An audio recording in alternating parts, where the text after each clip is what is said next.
আল্লাহ তাআলা নবী করিম সাল্লাল্লাহু আলাইহি সাল্লামকে স্বপ্নে দেখালেন যে তিনি উমরা করতে যাচ্ছেন, নিরাপত্তার সাথে উমরা করেছেন এবং চুল কেটেছেন এবং এইরকম একটা সুন্দর দৃশ্য তিনি দেখলেন। তিনি নিজে অনেক দিন থেকে মিস করছেন। ওনার জন্ম, শৈশব, কৈশোর, বড় হওয়া, নবুয়ত পাওয়া সব কথাই হয়েছে মক্কাতে হয়েছে। প্রায় 6 বছর হয়ে গেল তিনি সেখান থেকে নির্বাসনে আসেন। আল্লাহর ঘরের পাশে তিনি সবসময় মানুষ হয়েছেন, বড় হয়েছেন, সব দেখলেন, এখন মিস করছেন। ওনার মনে এরকম কষ্ট যে কবে তিনি আল্লাহর ঘর দেখবেন।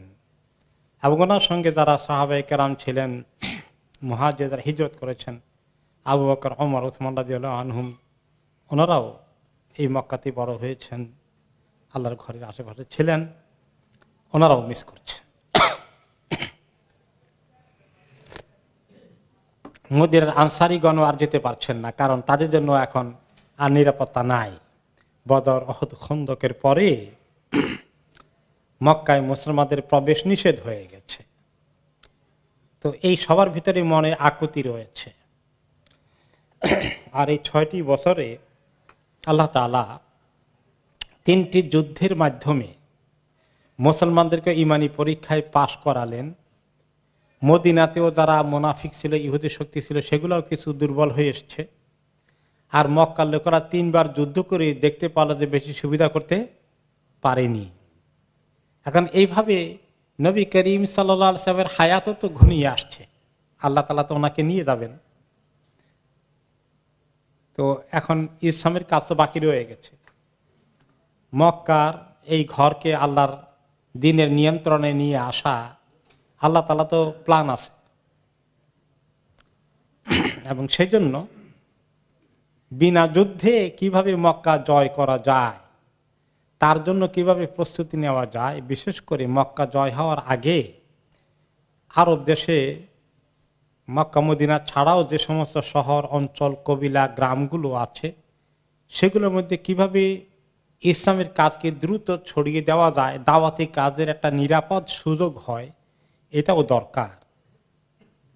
কারণ মক্কার কাফেররা অনেক জায়গাতেই মুসলমানদেরকে দাওয়াতি কাজ করতে গেলে তাদের এলাইগণ আছে, তাদের যারা এখনো মুশরিক রয়েছে, এরাও মক্কার লোকদের সঙ্গে যোগাযোগ রাখে। তারা মদিনার ব্যাপারে হ্যাপি না, ইসলামের দাওয়াতের ব্যাপারে হ্যাপি না। তো এখন দাওয়াত এক পর্যায়ে ছড়ানো দরকার আরব উপদ্বীপে। কিভাবে ছড়াবেন, এগুলোর জন্য আল্লাহ তাআলা একটা পরিবেশ তৈরি করা আল্লাহ তাআলা প্ল্যান হয়ে গেছে।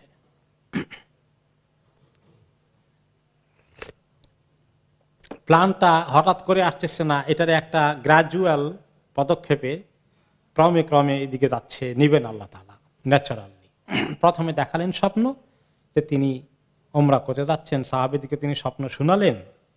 আর তিনি বললেন যে আল্লাহ তাআলার মনে হয় ইঙ্গিত আছে, আমরা উমরার জন্য রওনা করতে হবে, আমি উমরার সিদ্ধান্ত নিয়েছি, তোমরা যারা যারা রাজি আছো। সবাই রাজি হয়ে গেলেন। সাহাবীরা তো খুবই আনন্দিত, উৎসাহী যে আমরা তো এটা অপেক্ষায় আছি। তিনি মক্কার আশেপাশে কবিলাগুলোতে খবর দিলেন। যারা সিনসিয়ারলি ইসলাম কবুল করেছিল তারা রাজি হয়ে গেল, আর যারা সিনসিয়ারলি কবুল করেনি, হিসাব নিকাশ করছে, গেলে যদি আবার মক্কার লোকেরা অ্যাটাক করে জানমালের রিস্ক চলে আসে, তারা যেতে রাজি হলো না। এতে ইমানি পরীক্ষায় যারা মুনাফিক, দুর্বল মনা ছিল, তারা আসতে রাজি হলো না। আর যারা ইমানের দিক থেকে শক্তিশালী, তারা রাজি হয়ে গেল। এতে বোঝা গেল কারা মুনাফিক, কারা মুসলিম, এটা আরো পরিষ্কার হয়ে গেল।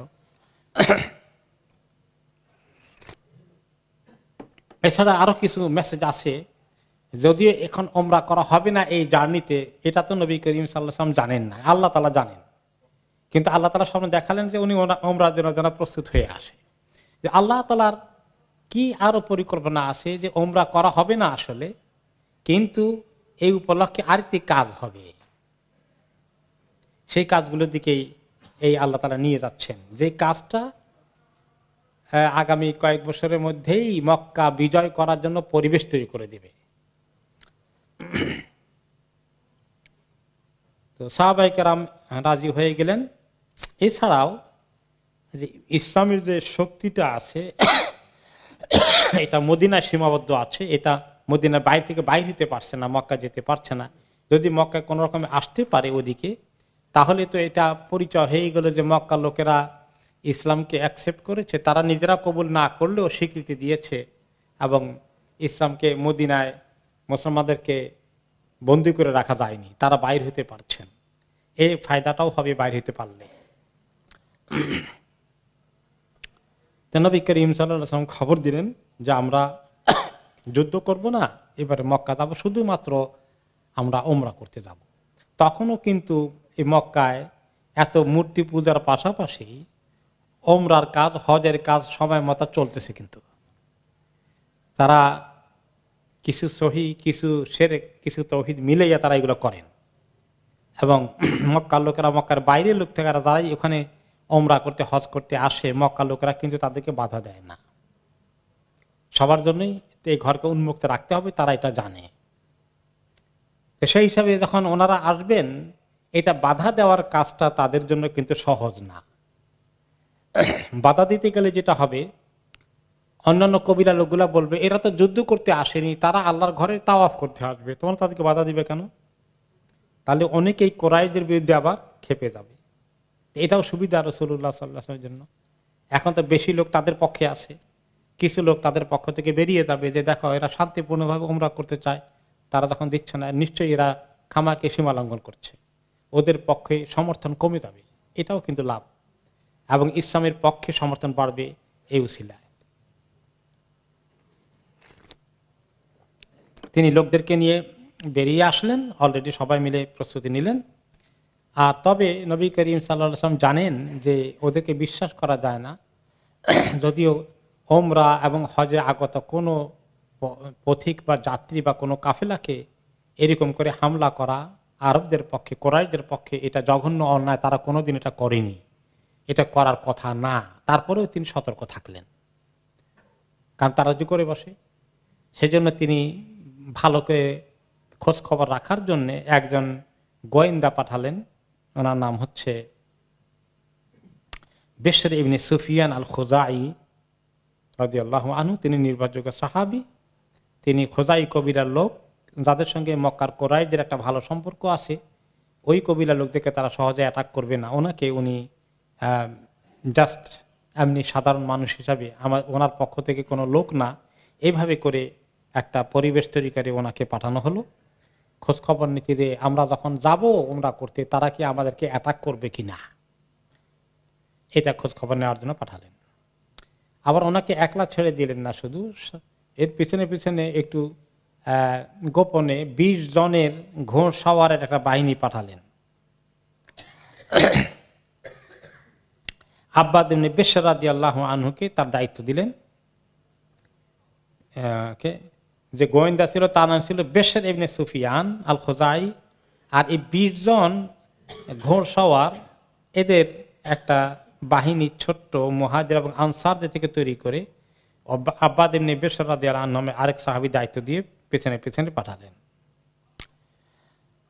আর উনি বাকিদেরকে নিয়ে শান্তিপূর্ণভাবে বিশাল বহর নিয়ে তিনি রওনা করে দিয়েছেন মক্কা অভিমুখে ওমরার উদ্দেশ্যে। ওমর রাদিয়াল্লাহু আনহু পরামর্শ দিলেন, ইয়া রাসূলুল্লাহ, আপনি তো যুদ্ধ করতে যাচ্ছেন না জানি, কিন্তু আপনি যাওয়ার আগে উনি পরামর্শ দিলেন, মনে হয় একদম খালি হাতে নিরস্ত্র অবস্থায় যাওয়া ঠিক হবে না, আত্মরক্ষার জন্য কমপক্ষে কিছু অস্ত্র অবশ্যই আপনাকে সাথে নিতে হবে। যদি ওমরার যাত্রীরা, হজ যাত্রীরা অস্ত্র নেওয়ার কথা না, আমি সেফ মনে করি না ইয়া রাসূলুল্লাহ, আপনি কিছু অস্ত্র সাথে নেওয়া দরকার। ওমর রাদিয়াল্লাহু আনহুর পরামর্শকে রাসূলুল্লাহ সাল্লাল্লাহু আলাইহি ওয়াসাল্লাম অ্যাকসেপ্ট করলেন। তিনি সাহাবাদেরকে বললেন, তাহলে এক কাজ করো, সবাই কিছু হালকা অস্ত্র নিয়ে যাও, নিজের আত্মরক্ষার জন্য যে অস্ত্রগুলো তরবারি জাতীয় এবং তীর এই জাতীয় লাগবে, বড় বড় অস্ত্র যেগুলো অ্যাটাক করার জন্য সেগুলা না হয় না নিলা।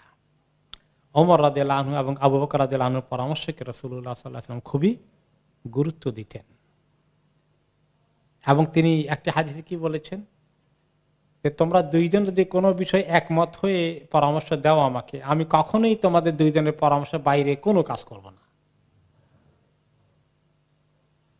আর যদি দুইজন একসঙ্গে না দেয়, একজনও দেয়, তাহলেও গুরুত্ব কিন্তু একেবারে ফেলে দেওয়ার মতো নয় ওনার কাছে।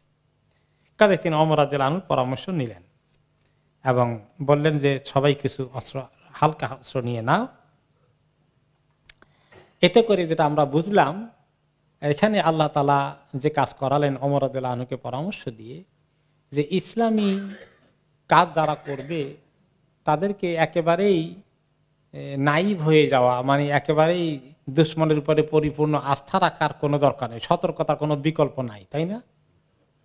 আল্লাহর প্রতি তাওয়াক্কুল থাকবে, কিন্তু নিজেরা সতর্ক হওয়ার ক্ষেত্রে কোনো যেন ত্রুটি না হয়ে যায়।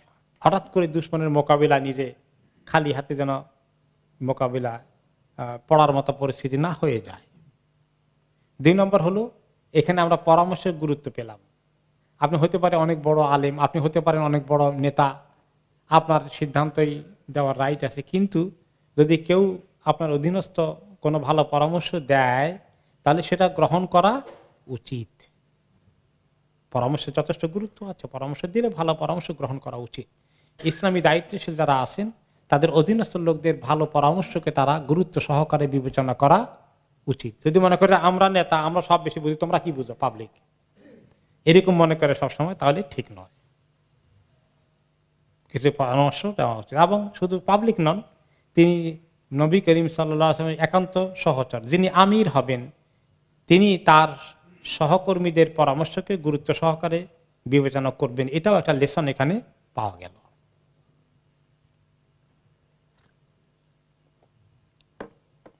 এরপরে নবী করিম সাল্লাল্লাহু আলাইহি ওয়াসাল্লাম রওনা করে দিলেন আল্লাহর উপর তাওয়াক্কুল করে, ওনার সঙ্গে সাহাবীদের বাহিনী।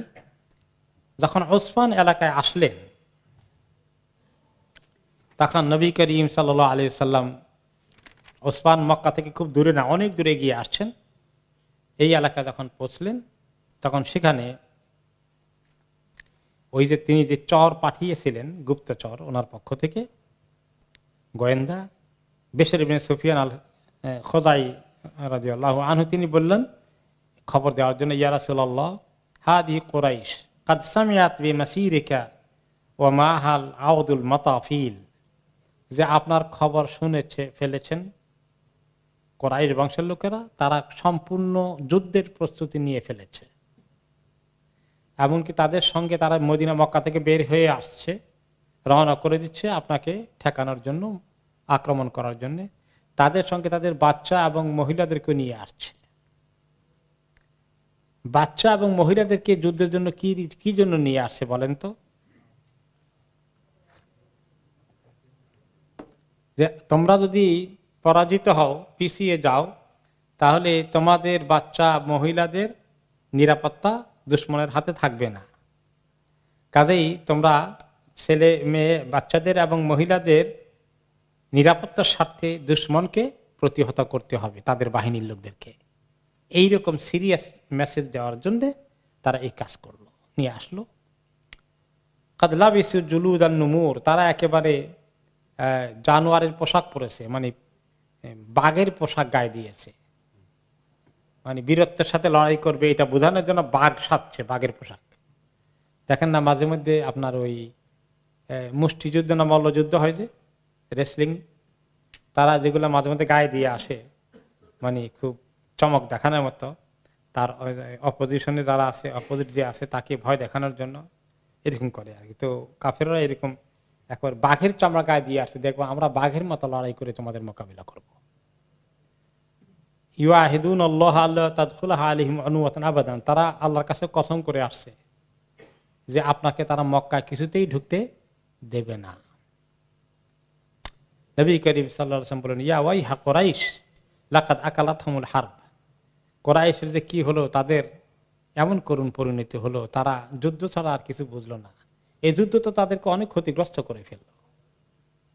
আর তারা কেন যুদ্ধ করে আমার সাথে? আমি তো শুধু ওমরা করতে আসছি। তারা যদি যুদ্ধ না করে ছেড়ে দিত, মক্কার আরবের অন্যান্য লোকেরা যুদ্ধ করতে হলে তারা করে, কুরাইশ তো আমার নিজের লোকজন, দেখুক যদি অন্য আরবরা আমার সঙ্গে আমাকে ঠেকিয়ে দেয়, আটকিয়ে দেয়, পরাজিত করে দেয়, ব্যর্থ করে দেয়, বা আমাদেরকে নিশ্চিহ্ন করে দেয়, তাহলে তো কুরাইশদের কাজই তারা করে দিল, এই কুরাইশদের কোনো রক্তপাত করতে হলো না। আর যদি অন্য লোকেরা আমাদের আনুগত্য করে ফেলে, ইসলামকে কবুল করে, আমাদের সঙ্গে সায় দেয় এবং আমাদের সংখ্যা বেড়ে এটা ইসলামী শক্তি বেড়ে যায়, তাহলে তো আমি তো কোরাইশ বংশেরই লোক, তারা ইসলাম কবুল করে আসলে তারা তো এই সুন্দর একটা পরিবেশ পেয়ে যাবে আমার মাধ্যমে, এবং কোরাইশদের ব্যাপারে একটা গ্রহণযোগ্যতা আছে আরবদের কাছে, নেতৃত্ব তাদের হাতেই চলে আসতে পারত। তো তারা কেন এই খামাকে এটা করছে? তাদের জন্য তো উভয় পক্ষ দিকে আমি উইন করলেও লাভ আছে প্রতিষ্ঠা হলে, আর আমি ব্যর্থ হয়ে গেলেও তাদের লাভ হবে, ক্ষতি হবে না। আমার সঙ্গে তারা লড়াই করে নিজেরা কেন রক্তপাত করতে চায়? 3 বার তো করলো, নিজেরা ক্ষতিগ্রস্ত হলো, আমরাও হলাম। এখন এই কাজটা তারা কেন ক্ষান্ত হয় না? তারপরে তিনি বললেন, আল্লাহে ইন্নিলা আযালু উজাহিদুহুম আলা আল্লাযী বাআসানি আল্লাহু লাহু হাত্তা ইযহিরাহুল্লাহু লাহু আও তানফারাদা হাদিহিস সালিফা। আল্লাহর কসম, আমি তাদের সঙ্গে কোন রকমেই আপোষ কম্প্রোমাইজ করব না। তারা যদি মোকাবিলা করতে আসে আমি অবশ্যই মোকাবিলা করব, এবং এই দিনকে প্রতিষ্ঠা করার জন্য আমি ক্ষান্ত হব না, আমি এগিয়ে যাব ইনশাআল্লাহ। হয় আল্লাহ তাআলা এই দিনকে দুনিয়াতে বিজয় করে দিবেন, তাদের সামনে তারা দেখবে, তা না হলে আমার এই গর্দান আর থাকবে না, বা এই কাজ করতে করতে আমি একদিন হয়তো আমার মৃত্যু হয়ে যাবে, এর আগ পর্যন্ত তো আমি ছাড়বো না। তারা কেন আমাকে এই চ্যালেঞ্জে নিয়ে যাচ্ছে? তারপরে নবী করিম সাল্লাল্লাহু আলাইহি ওয়াসাল্লাম এই খবর শোনার পরে সাহাবীদের সঙ্গে পরামর্শ করলেন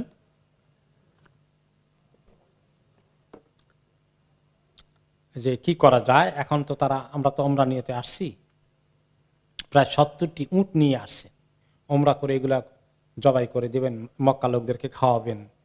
তখন ওমরা করতে আসলে এইভাবে নিয়ে আসছে সাথে লোকেরা, যদিও ওমরার জন্য কোরবানি শর্ত না, হজের মতো, কিন্তু এটা নিয়ে আসছিল যে প্রমাণ হিসাবে, এবং সেগুলোকে তারা আল্লাহর রাস্তায় জবাই করা হবে সেই জন্য তারা একটা চিহ্ন দিয়ে নিয়ে আসছে, কিছু শরীরের মধ্যে চিহ্ন দিয়ে নিয়ে আসে, মালার মতো পরিয়ে দেয় যে এগুলো কোরবানির, আল্লাহ রাস্তায় এগুলোকে জবাই করা হবে, মক্কা লোকেরাও খাবে, অন্যান্য হাজিগণ খাবেন। এই উদ্দেশ্যে তো উটগুলো নিয়ে আসছিল, ওগুলাকে সামনে দিয়ে নিয়ে আসো যাতে তারা বুঝে যে উনি যুদ্ধ করতে আসেন না, আসলেই মক্কা জয় করতে আসেননি। এরপরেও তারা যখন বাধা দিতে আসছে, তারা যুদ্ধ করবে, যাতে দেবে না। তখন নবী করিম সাল্লাল্লাহু আলাইহি সাল্লাম ওনাদেরকে বললেন যে দেখো তোমাদের সামনে এখন কি করবা, কি অপশন আছে? তারা তো যুদ্ধ করতে আসতেছে, প্রস্তুতি নিয়ে আসছে, তোমাদের সামনে এখন 2টা অপশন আমি দেখতে পাচ্ছি। একটা অপশন হচ্ছে যে তাদের সঙ্গে ইতিমধ্যেই তারা কোরাইশরা তাদের আশেপাশে মক্কার শহরতলিতে বা এর বাইরে কিছু কবিলার সঙ্গে যোগাযোগ করে ফেলেছে যে আমরা মুহাম্মদকে ঠেকাবো, তাকে আমরা পরাজিত করব, তোমরা কারা কারা আমাদের সঙ্গে যোগ দিবা। মক্কার আশেপাশের বাসিন্দাদেরকে বলা হতো আহাবিশ। তারা সবাই মিলে কোরাইশদের সঙ্গে এই একটা অ্যালায়েন্সে যোগ দিল যে তারাও যুদ্ধ করতে আসবে মুহাম্মদ সাল্লাল্লাহু আলাইহি ওয়াসাল্লামকে ঠেকানোর জন্য। তিনি বললেন যে এখন সুযোগ আছে, ওরা এখনো দূরে আছে মক্কার কোরাইশগণ, এখন আশেপাশে যে পল্লীগুলো আছে যারা ওদের সঙ্গে যোগ দিচ্ছে, তোমরা ইচ্ছা করলে এদের পল্লী অ্যাটাক করে তাদের গনিমতের মাল নিয়ে মদিনায় চলে যেতে পারো, এটা একটা আইডিয়া তোমাদের হতে পারে। আমরা সামনের দিকে আগালাম না, যুদ্ধও করলাম না, কিছু গনিমতের মাল নিয়ে আমরা চলে গেলাম। আর 2 নম্বর অপশন তোমাদের সামনে আছে সাহাবীগণ, কাসতুল বাইতুল হারাম, যে আল্লাহর ঘরের দিকেই আমরা যাব, কোনো কথা মানি না, আমরা যুদ্ধ করতে আসিনি, এগিয়ে যাইতেই থাকবো, তারা বাধা দিতে আসলে আমরা তাদের বাধার মোকাবিলা করব। তারা যুদ্ধ করা শুরু করে দিলে আমরা যুদ্ধে নেমে যাব, আমরা পিছপা হব না। এখন অপশন তো আমি 2টো দেখতে পাচ্ছি, রাসূলুল্লাহ সাল্লাল্লাহু আলাইহি ওয়াসাল্লাম বললেন। তো যখন তিনি পরামর্শ চাইলেন এই 2টো প্রস্তাব দিয়ে, তখন আবু বকর সিদ্দিক রাদিয়াল্লাহু আনহু উঠে দাঁড়ালেন, বললেন ইয়া রাসূলুল্লাহ, আমরা এখানে আসছি, আসলে তো আমরা যুদ্ধ করতে আসিনি, গনিমতের মাল নিতেও আসিনি, আমাদের মেইন টার্গেট ছিল আল্লাহর ঘরের তাওয়াফ করব, ওমরা করব, এই উদ্দেশ্যে আমরা এসেছি। কাজেই আমরা এই মাইন্ডেই থাকি, দেখি তারা আমাদেরকে যেতে দেয় কিনা। এছাড়া বাকি 2টা যেটা আপনি বলছেন, এটার দিকে, যুদ্ধের দিকে কোন রকমের যাওয়াটাকে আমি মতামত দিচ্ছি না, সে তার বিপরীত পরামর্শ দিচ্ছি। নবী করিম সাল্লাল্লাহু আলাইহি সাল্লাম ওনার পরামর্শকেও গ্রহণ করলেন। ঠিক আছে, তাহলে আল্লাহ ভরসা, তারা যুদ্ধ করতে আসলে আমরা যুদ্ধ করব না, প্রয়োজন বোধে তখন আমরা ব্যাক করতে হলে আমরা মদিনা ব্যাক করে চলে যাব, যুদ্ধ করব না। এখানে আগে তিনি ওমর রাদিয়াল্লাহু আনহুর পরামর্শ নিয়েছিলেন, এখন কার পরামর্শ নিলেন? আবু বকর রাদিয়াল্লাহু আনহুর পরামর্শ। তাহলে নবী করিম সাল্লাল্লাহু আলাইহি ওয়াসাল্লাম ওনার পরামর্শ নেওয়া লাগে, তাই না? উনি তো আল্লাহ রাসূল সাল্লাল্লাহু আলাইহি ওয়াসাল্লাম, আল্লাহ তো ওনাকে গাইড করেন, তার পরামর্শ দরকার আছে কিনা? আছে। এক নম্বরে হালাল হারাম এগুলোর ক্ষেত্রে তো পরামর্শ করবেন না, এগুলোর ক্ষেত্রে তো আল্লাহ তাআলা নিয়ম নীতি বলে দিবেন যে কোনটা হালাল কোনটা হারাম, এটা তো তিনি সাহাবাদের সঙ্গে পরামর্শ করে সিদ্ধান্ত করবেন না। আর আল্লাহ তো বলে দিয়েছেন আরেকটি প্রিন্সিপাল, ও আমরুহুম শুরা বাইনাহুম, মুসলমানদের সমস্ত কাজগুলো তাদের মধ্যে পরামর্শ ভিত্তিক হবে। ও শাওয়িরহুম ফিল আমর, হে নবী আপনি তাদের সঙ্গে গুরুত্বপূর্ণ বিষয়গুলোতে পরামর্শ করবেন। তা আল্লাহ তো ওনাকে ফরজ করে দিয়েছেন পরামর্শ করা। আল্লাহ তাআলা চান ওনাকে দিয়ে পরামর্শ করিয়ে উম্মতকে শিখাতে, ওনার নবীর মাধ্যমে, যে ওনার বান্দারা শিখবে আল্লাহ নবী থেকে যে কিভাবে পরামর্শ করতে হয়। কাজে ডিকটেটর হিসাবে কোনো আমির তাদের আগামীতে একলা ডিসিশন নেবে না। এই জন্য ওয়াশাবিরহুম ফিল আমর ও আমরুহুম শুরা বাইনাহুম, এই সমস্ত আয়াতের তাফসিরে ইমাম কুরতুবী রহমতুল্লাহ আলাইহি বলেছেন যে শরীয়তের হালাল এবং হারামের বিষয়ে কোন নবীর উম্মতের সঙ্গে পরামর্শ করা প্রশ্নই আসে না। এখানে উম্মতের মতামতের ভিত্তিতে হালাল হারাম বিবেচনা হবে না, শুধুমাত্র পরামর্শ লাগবে ফি আমরিল বুউসি ওয়াল কিতালি ওয়াল হুরুবে, যুদ্ধ এবং যেগুলো কোরআন হাদিসের মধ্যে নাই, এই সমস্ত বাস্তবে করণীয় বিষয়গুলো ঠিক করার ক্ষেত্রে যেখানে কোরআন হাদিসে সেগুলো সুস্পষ্ট কিছু উল্লেখ করা হয়নি, এই ক্ষেত্রে উম্মতের মধ্যে পরামর্শের প্রয়োজন আছে, এটা ফরজ। এই কথাটাই নবী করিম সাল্লাল্লাহু আলাইহি ওয়াসাল্লামের মাধ্যমে আবু বকর রাদিয়াল্লাহু আনহুকে দিয়ে পরামর্শ দিয়ে আল্লাহ তাআলা বাস্তবায়ন করালেন। তো এইভাবে ওনারা আস্তে আস্তে ওমরা নিয়তে একটু আগাতে থাকলেন। কিছুক্ষণ আগানোর পরে খালিদ ইবনে ওয়ালিদ তখনও কিন্তু মুসলিম হননি, তিনি কাফেরদের এক্সপার্ট সিপাহ সালার ঘোড়সওয়ার। তিনি প্ল্যান করলেন যে মুসলমানদের নামাজের রক্ত হচ্ছে, আজান দেওয়া হচ্ছে, তারা নামাজ পড়বে। তিনি তখন টের পাইলেন যে তারা যখন নামাজে ঢুকবে ওই সময় আমরা অতর্কিত পেছন দিক থেকে হামলা করে তাদেরকে মেসাকার করে দেব। এই প্ল্যান তিনি মনে মনে রেডি করেছেন। আল্লাহ তাআলা তো প্ল্যানের খবর জানেন। তিনি নবী করিম সাল্লাল্লাহু আলাইহি ওয়াসাল্লামের কাছে তখন ওহী নাজিল করে দিয়ে সালাতুল খাউফের ফর্মুলা দিলেন। যুদ্ধ অবস্থায় যুদ্ধের ময়দানে কিভাবে নামাজ পড়তে হবে তার ফর্মুলা দিয়ে দিলেন।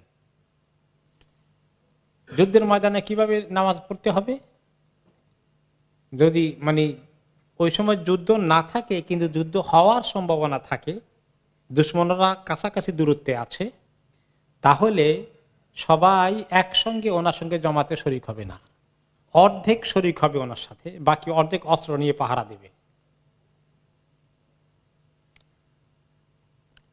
এখন এই অর্ধেক যদি ওনার সঙ্গে সালাতুল খাউফ, আবার এই সফরের হালাতে, সফরের কারণে, খাউফের কারণে, যুদ্ধের কারণে এবং সফরের কারণে কসরের নামাজ হবে, কিন্তু 4 রাকাত নামাজকে 2 রাকাত পড়তে হবে।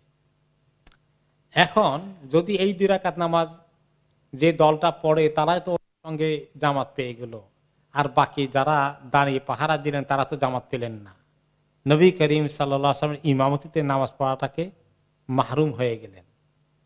সেজন্য আল্লাহ তাআলা ওনাকে ফর্মুলা দিলেন যে যে দল আপনার সঙ্গে নামাজ পড়বে তারা 1 রাকাত পড়ে আপনি কন্টিনিউ করবেন, তারা আপনার পেছন থেকে সরে গিয়ে যারা পাহারা দিচ্ছিল তাদের হাত থেকে অস্ত্র নেবেন, নিয়ে তারা পাহারা দেওয়ার কাজ করবেন। আর যে দল পাহারা দিচ্ছিল তারা এসে 2য় রাকাতে আপনার সঙ্গে শরিক হবে। শরিক হয়ে তারা 1 রাকাত পেল, আরেক রাকাত নিজেরা পড়বে, আর বাকিরা এসে আবার এরা চলে যাবে, নিয়ে আবার অস্ত্র হাতে নেবে, তারা এসে ওদের এক রাকাত মাসবুকের মতো পূরণ করবে। এই ফর্মুলা আল্লাহ তাআলা দিয়ে দিলেন। যখন এক রাকাত শেষ নামাজে ঢুকছেন আর সবাই উজু করেছেন, খালিদ ইবনে ওয়ালিদ দূর থেকে দেখছেন যে তারা নামাজে সবাই একসঙ্গে ঢুকে গেলে তিনি হামলা করবেন, তিনি এই হামলা করার সুযোগ আর পেলেন না। সালাতুল খাউফের মাধ্যমে ওনাদের এই পরিকল্পনাটা বাস্তবায়িত হলো না। এরপরে আসলো নবী করিম সাল্লাল্লাহু আলাইহি ওয়াসাল্লাম, তিনি নামাজ পড়লেন, সালাতুল খাউফ আসলো। এরপরে নামাজ পড়া শেষ হওয়ার পরে তিনি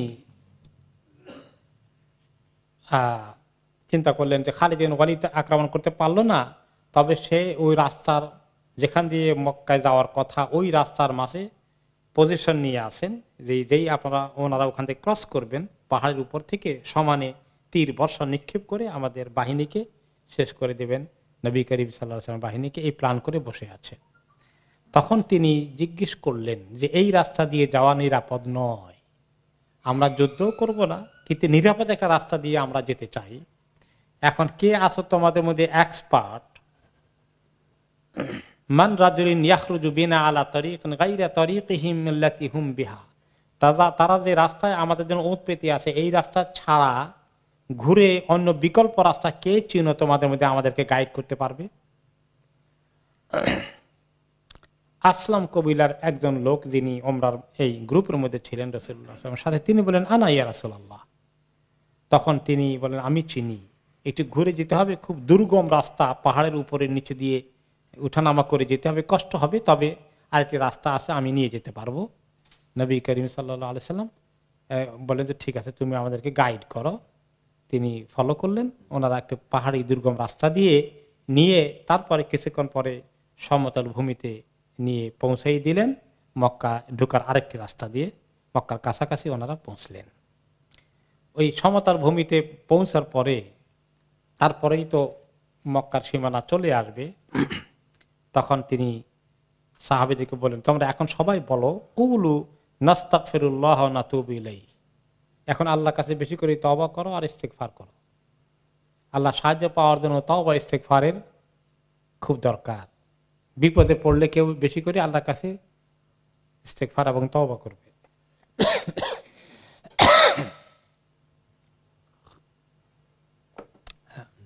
ক্বালু কুলু নাস্তাগফিরুল্লাহ ওয়া নাতুবু ইলাইহি, সাহাবীরা সবাই নাস্তাগফিরুল্লাহ ওয়া নাতুবু ইলাইহি, আল্লাহুম্মা ইন্নী আস্তাগফিরুকা ওয়া আতুবু ইলাইক পড়া শুরু করে দিলেন।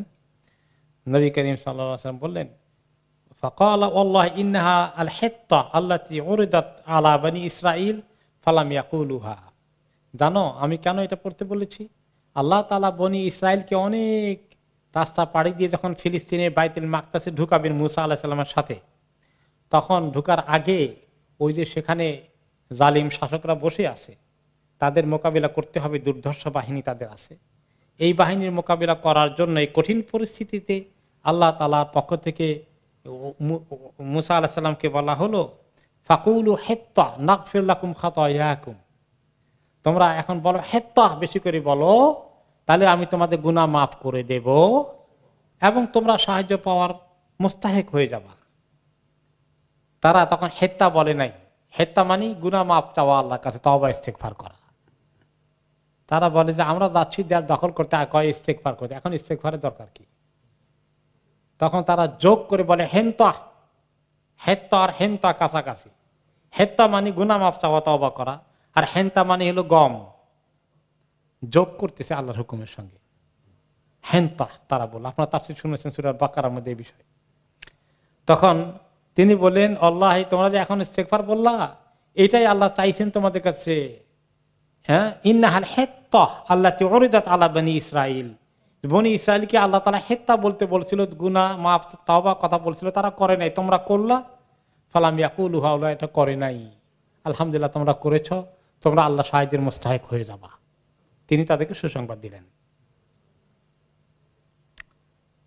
ওকে, এরপরে ওনারা খালেদের যেখানে পজিশন নিয়ে ওত পেতে ছিলেন সেই জায়গা থেকে রাতের অন্ধকারে তাকে ফাঁকি দিয়ে অন্য রাস্তায় চলে গেলেন। তখন সেদিকে এদিকে খালিদ ইবনুল ওয়ালিদ টের পেয়ে গেলেন, ও আমি তো এখানে খামাখা বসে আছি, তারা তো অন্য রাস্তা দিয়ে অ্যাডভান্স হয়ে যাচ্ছে। এই টের পাওয়ার সঙ্গে সঙ্গে তিনি মক্কায় দ্রুত গতিতে খবর পাঠালেন, আরে আমরা তাকে আটকানোর জন্য যেখানে অবস্থান নিয়েছিলাম সে আমাদেরকে ফাঁকে দিয়ে অন্য রাস্তায় মক্কায় পৌঁছে যাচ্ছে, মক্কার লোকেরা তোমরা প্রতিরোধ করার জন্য রেডি হয়ে যাও ওই দিক থেকে।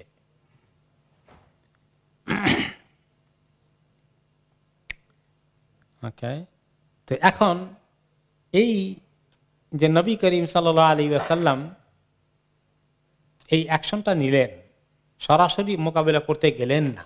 এখানে ঐতিহাসিকগণ যারা সিরা নিয়ে গবেষণা করেছেন তারা বললেন এখানে নবী করিম সাল্লাল্লাহু আলাইহি ওয়াসাল্লাম অনেক হিকমতের পরিচয় দিয়েছেন। তিনি খামাকা ওনার লোকজনকে বিপদের মুখে ঠেলে দেওয়ার জন্য নিয়ে যান। বীরত্বের সাথে কেন আমরা পলাই আরেক রাস্তা দিয়ে যাবো, আমরা মোকাবিলা করব, এরকম খামাখা রক্তপাতের দিকে যাওয়ার জন্য জজবা দেখাননি। তাহলে ইসলামী নেতৃত্ব শুধু আবেগ আর জজবার বশত কাজ করবে না, নিজেদের লোকদের রক্তপাত থেকে সেভ করার কাজটা অত্যন্ত গুরুত্বপূর্ণ। কিভাবে মুসলমানদেরকে অমুসলিমদের আক্রমণ থেকে বাঁচানো যায়, সাংঘর্ষিক অবস্থা থেকে কিভাবে এড়ানো যায়, এইটার চেষ্টা করার একটা লেসন আমরা এখানে সিরাতে পাকে পাচ্ছি, ঠিক কিনা? যে খামাখা মুসলমানদের বিপদের মুখে ঠেলে দেওয়াটা একটা কোনো ভালো কোনো দিনই কাজ না। এর অর্থ এই নয় যে কাপুরুষ হয়ে গেল।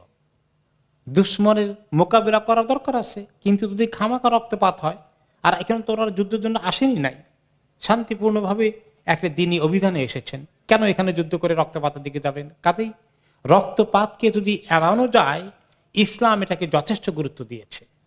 সাধারণ মানুষগুলোকে রক্তপাতের দিকে ঠেলে দেওয়া কোনো ভালো ইসলামী কাজ না, এটা আমরা এখানে লেসন পেলাম।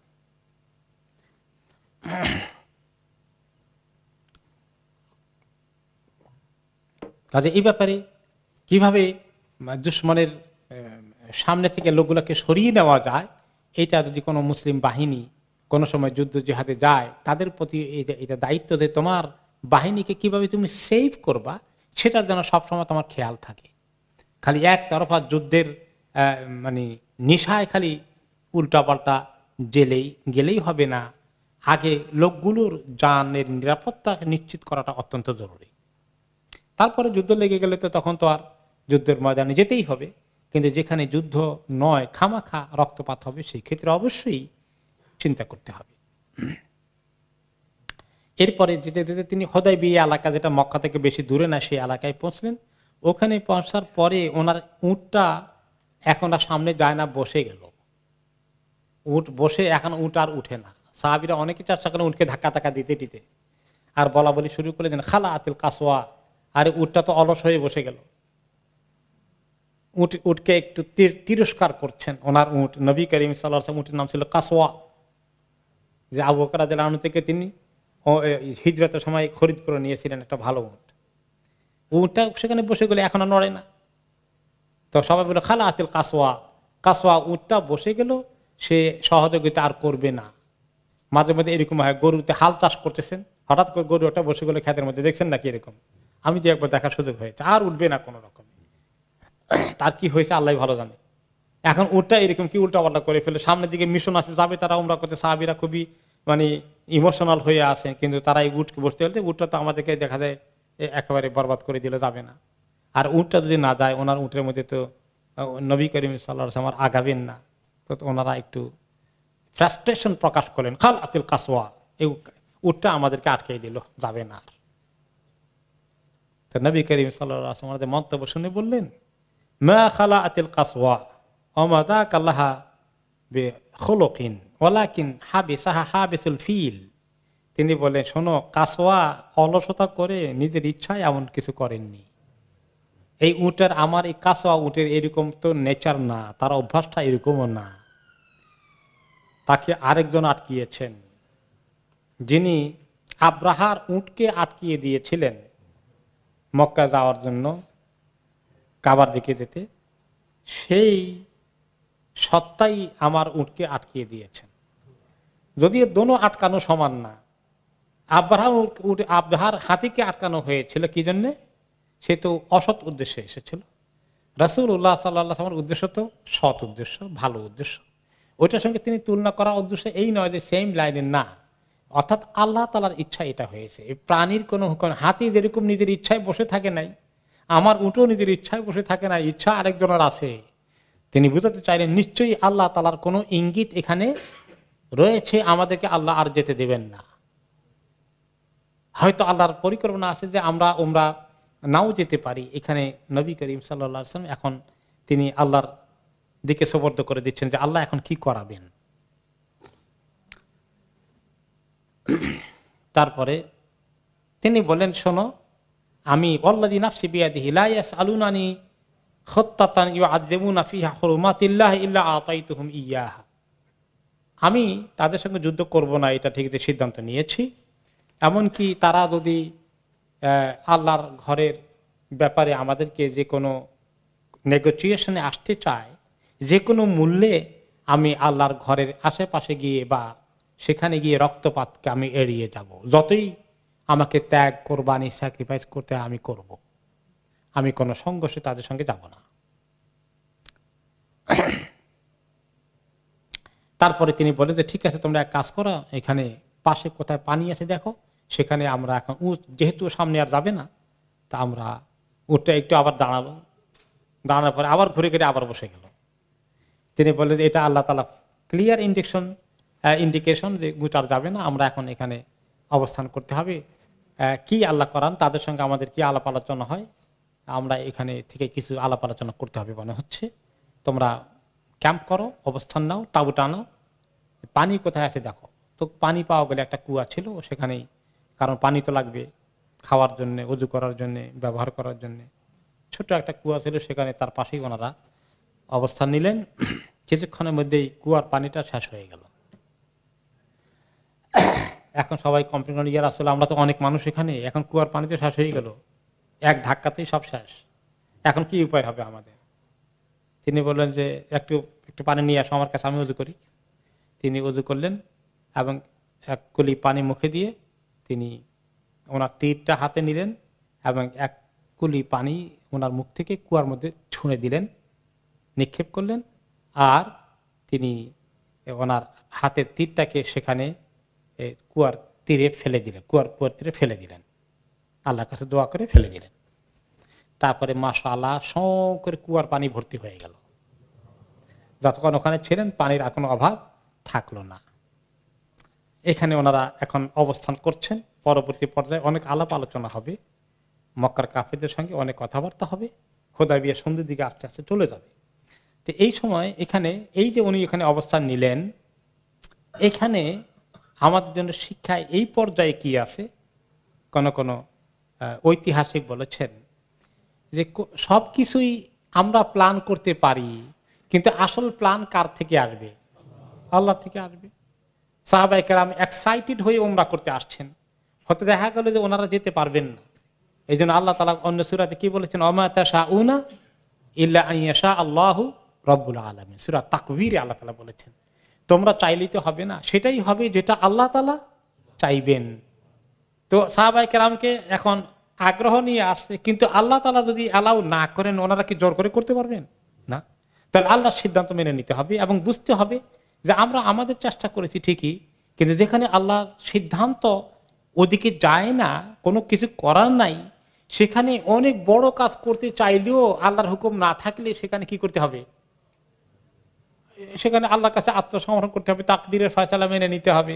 এত মন খারাপ করা, ঘাবড়ানোর কোনো কারণ নাই। অস্থির হয়ে মাথা খারাপ করে কোনো লাভ হবে না, অস্থিরতা প্রকাশ করে। কাজেই মোমেনকে আল্লাহ তাআলার চেষ্টা করে, যেখানে আমি অনেক ভালো ব্যবসা করব, অনেক চেষ্টা করলাম, শেষ পর্যন্ত খুব অনেক কাঠখড় পড়িয়ে দেখলাম যে সুবহানাল্লাহ প্ল্যানটা কার্যকরী হয়ে গেল না, মনে কেমন দুঃখ আসে, অনেক দুঃখ আসে মানুষের, অনেক লস হয়ে গেল। তো এরকম মুমিনের জিন্দেগিতে এরকম হয়ে গেলে তখন তাকে মন খারাপ না করে মেনে নিতে হবে। এত বেশি অস্থিরতার কোনো দরকার নেই, আল্লাহর হুকুম ছাড়া কিছুই হবে না, এই সান্ত্বনার দিকে চলে আসতে হবে, এটা নামই ঈমান। এবার আরেকটা শিক্ষা এই পর্যায়ে আছে, সেটা হচ্ছে আল্লাহ তাআলার একটা মহান উদ্দেশ্য আছে, যে তিনি চান যে আসলে মক্কা তিনি বিজয় করিয়ে দিবেন, কিন্তু মক্কায় সাহাবীদের হোক আর মক্কা আলাদের হোক কারো রক্তপাত আল্লাহ চান না, কিন্তু পরিবেশ আল্লাহ তৈরি করে দিচ্ছেন। এটা একটা বড় পদক্ষেপ ছিল পরিবেশ তৈরি করার জন্য। পরবর্তী পর্যায়ে বোঝা গেছে যে এর ফায়দাটা কি ছিল যুদ্ধ না হওয়ার। তিনি যুদ্ধ থেকে ফিরে আনলেন আল্লাহ তাআলার কাছ থেকে। যদি মুসলমানরা ওই সময় তারা যেভাবে যানবাজ করার জন্য তৈরি ছিলেন, অস্ত্র শস্ত্র যাই নিয়ে আসছিলেন, এগুলো নিয়ে যদি যুদ্ধে ওনারা আক্রমণ করতে যেতেন তাহলে কি হতো, অনেক লোকের প্রাণ চলে যেত, এই পক্ষের ওই পক্ষের বহু লোক। তো বিশাল উভয় পক্ষের এই রক্তপাত থেকে আল্লাহ মুসলমানদেরকে বাঁচিয়ে দিবেন, ওদিকে নিবেন না। পরে প্রমাণ হয়েছে যে ওদিকে না যাওয়াটাই যে কত ভালো হয়েছে পরে আমরা বুঝব। 2 নম্বর হচ্ছে, যুদ্ধ হয়ে গেলে আরো সমস্যা ছিল। মক্কায় যদি মুসলমানরা বিজয় লাভ করতেন এই যুদ্ধেও, তাহলে মক্কায় গিয়ে অনেক লোক ছিলেন যারা ইসলাম কবুল করেছিলেন কিন্তু ভয়ে চুপচাপ ছিলেন, সেখানে অপেক্ষা ছিলেন কোনোদিন আল্লাহ তাআলা তাদেরকে হিজরত করার সুযোগ দেন, অথবা মক্কায় ইসলাম প্রচার ঘটে যায় তখন তারা নিজেদেরকে ওপেন করবেন এবং নিজেরা ইসলামের দিকে আসবেন। কিন্তু এখন তারা লুকিয়ে রেখেছেন। মক্কা আক্রমণ করলে তো ওরাও তো অনেকে মারা যেত, কাফেরদের ভিতরে আছেন মনে করে। এই জন্য আল্লাহ তাআলা এই কথা খবর দিয়েছেন সূরা ফাতের 35 নম্বর আয়াতে, বাদ আউযু বিল্লাহি মিনাশ শাইতানির রাজিম, হুমুল্লাযীনা কাফারু ওয়া সাদ্দুকুম আনিল মাসজিদিল হারামি ওয়াল হাদিয়া মাকুফান আন ইয়াবলুগা মাহিল্লা। এই লোকগুলো মক্কার কাফেররা তোমাদেরকে আল্লাহর মসজিদে হারামে যেতে বাধা দিল, আর তোমরা যে হাদিয়া নিয়ে আসছিলা কোরবানি জানোয়ার পশুগুলো, সেগুলোকে তারা লটকাইয়ে রাখলো, যেতে ওখানে কোরবানি করতে দিল না। ওয়ালাউলা রিজালুম মুমিনুনা ওয়া নিসাউম মুমিনাতুন লাম তা'লামুহুম আন তাতাউহুম ফাতুসিবুকুম মিনহুম মাররাতুম বিগাইরি ইলম। আর আল্লাহ তাআলা যদি জানতেন না যে ওখানে কিছু পুরুষ এবং মহিলা আছেন মক্কায় যারা মুমিন, তোমরা না জেনে যুদ্ধের মধ্যে ঢুকে গিয়ে তাদেরকে ও মেরে ফেলতা, বড় ক্ষতিগ্রস্ত একটা অন্যায় কাজ তোমাদের ঘটে যেত। আল্লাহ যদি এই কাজ যুদ্ধ না থামাতেন তাহলে এরকম হয়ে যেত। আল্লাহ তাআলার অনেক বড় উদ্দেশ্য ছিল, লিইদখিলাল্লাহু ফি রাহমাতিহি মান ইয়াশা, যে আল্লাহর রহমতে অনেককেই তিনি ঢুকেই দিবেন যাকে চান। ফাতে মক্কা হওয়ার পরে এই লোকগুলোই যারা যুদ্ধ করতে আসার কথা, যাদেরকে তোমরা যুদ্ধ করে মারতা, এরা সবাই যুদ্ধ না হওয়ার কারণে ফাতে মক্কার পরে কি করেছে, সবাই ইসলাম কবুল করে ফেলেছে। এরপরে পরবর্তী শিক্ষা ঐতিহাসিকগণ বলেছেন যে আল্লাহ ভালো করে জানতেন, তার নলেজে আছে যে এরা এক সময় ফাতে মক্কার পরে যারা বাধা দিয়েছে, একদিন আল্লাহ তাআলা যখন মক্কাকে বিজয় করে দিবেন, এরা অনেকে ইসলাম কবুল করে ফেলবে। শুধু তাই নয়, তারা পরবর্তী পর্যায়ে অনেকেই ইসলামের জন্য বিশাল ভূমিকা রাখবে, বড় বড় সেনাবাহিনীর অভিযানে তারা থাকবে। এবং তাদের মধ্যে একজন ছিল ইকরামা ইবনে আবি জাহল। সে তো পরবর্তী পর্যায়ে ইসলাম কবুল করার পরে কি বলল, যে এই পর্যন্ত হে নবী আপনার হাতে কবুল করে বায়াত নিয়ে এখন বলছি আমি ইসলামের অনেক দুশ্মনী করেছি, এখন আমার কাজ হবে ইসলামের পক্ষে কি করা যায়।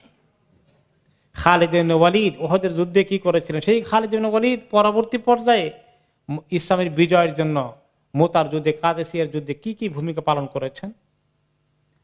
তো এই যুদ্ধ না হওয়া পেছনে কত বড় হিকমত রয়েছে মুসলমানরা বুঝেন নাই, কিন্তু আল্লাহ তাআলা বুঝেছেন। তো ওনারা এভাবে থেমে গেলেন। ওকে, এরপরে নবী করিম সাল্লাল্লাহু আলাইহি সাল্লামের সঙ্গে কাফেরদের এখন উনি এখানে আর যাবেন না, আর তাদেরকে তিনি মেসেজ দিচ্ছেন, তারা মেসেজ দিচ্ছে কি আলাপ আলোচনা করা যায়। এখন তারা তো এদেরকে এখন অ্যাটাক করবে না, যেহেতু ওনারা আর যাচ্ছেন না। অ্যাটাক করলে আবার আরবে তাদের বদনাম হবে, দেখো ওমরা করতে আসে ওদেরকে অ্যাটাক করে মারি ফেলছে কোরাইশ লোকেরা, অন্যান্য আরবরা তাদের ব্যাপারে সিসি করবে। এই ব্যাপারেও কোরাইশরা আবার তাদের কনসার্ন আছে, তারা অ্যাটাক করলো না। এখন কি করা যায়, রাসূলুল্লাহ সাল্লাল্লাহু আলাইহি ওয়াসাল্লাম আবার খালি হাতে ফেরতও আসবেন না। এখন কি আলাপ আলোচনা হবে? এখন দূত বিনিময় হচ্ছে, দুতিয়ালি চলছে। মক্কাদের পক্ষ থেকে তারা কয়েকবার লোক পাঠিয়েছে, তোমরা কি চাও, কেন আসছো, কি হবে, এখন তোমরা কি করবা, আমরা তোমাদেরকে অ্যালাউ করবো কি করবো না, তোমরা কি করবা। আর মুসলমানরাও ওনাদের পক্ষ থেকে মেসেজ পাঠালেন তাদের কাছে। অনেক আলাপ আলোচনা, এই দুতিয়ালি বিনিময় চলছে। এই ক্ষেত্রে পরবর্তী পর্যায়ে বিস্তারিত আলোচনা আসবে। এই দুতিয়ালি বিনিময়ের পরে এক পর্যায়ে সন্ধির আলাপ আলোচনা আসতেছে। সেই সন্ধিটাই হচ্ছে হুদায়বিয়ার সন্ধি। কিন্তু এই সন্ধিটা একদম সহজে হয়ে যায়নি, অনেক ঘটনা হয়েছে। এখানে ওনাদেরকে বেশ কয়েকদিন ছিলেন, এই কয়েকদিনের মধ্যে অনেক ধরনের আলাপ আলোচনা কয়েকবার কয়েক ব্যক্তির মাধ্যমে ঘটেছে। এগুলোর বিস্তারিত ইতিহাস রয়েছে, সেটা ইনশাআল্লাহ আমরা আগামী সপ্তাহে শুনবো।